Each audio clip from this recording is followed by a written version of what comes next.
This morning, Denmark's Prime Minister has praised the people of Greenland for their resilience amid. And the world needs us to have Greenland, including Denmark. Denmark has to have us have Greenland.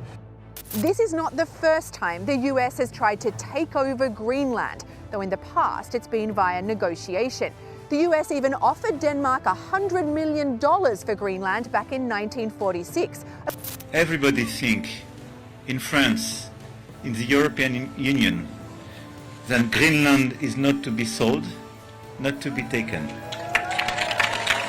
And when a strategic message is sent to you, I want just for you to know that it's clearly perceived by the Europeans as targeting a European land. The battle for Greenland, US versus Canada and Europe.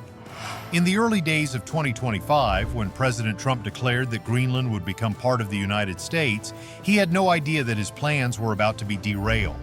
Why? Because Canada, backed by Europe, had already pulled off something that would leave the US stunned. It wasn't military power they were wielding, it was something far more strategic, economic influence.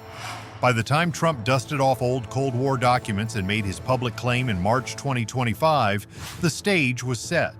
The U.S. was pushing for control over Greenland's strategic position and vast mineral wealth. Praised the people of Greenland for their resilience amid mounting pressure from the Trump administration to take control of the semi-autonomous Danish territory. President Trump reiterated his desire for a U.S. takeover of Greenland in the Oval Office yesterday. But Canada had quietly secured the resources and European support to win the game. But here's the twist. What if it wasn't just about Greenland's resources? What if the real battle was about something much bigger? A global tug-of-war between the US, Canada, and Europe for influence in the Arctic. And what did that mean for NATO and US allies? The US pushes, but Greenland fights back.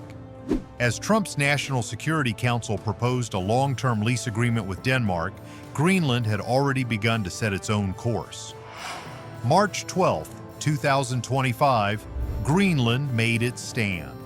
In a joint statement with Denmark, Greenland firmly declared, "We are not negotiating sovereignty." This wasn't just about protecting their land, it was a bold statement to the world. Greenland is not a bargaining chip, and they weren't stopping there. Greenland has been part of the Danish kingdom for 800 years. It's an integrated part of our country. It is not for sale. Let me put it in words you might understand. Mr. Trump, f*** off. By mid-2025, Greenland took it one step further. They signed a multi-billion-dollar deal with Canada and the EU. Yes, you heard that right.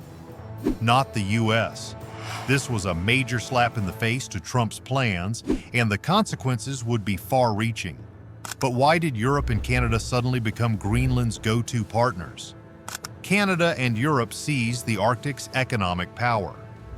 To understand why this was such a game-changer, let's look at the stakes. Greenland's resources were valued at billions of dollars, and the European Union's Critical Raw Materials Act had one main goal: secure rare earths and other critical resources from allied sources. That meant Greenland's wealth wasn't up for grabs by any nation. It was being channeled to Europe and Canada. By the fall of 2024, Canada's Greenland Resources Inc., once a small mining company, had catapulted to the center of this power struggle.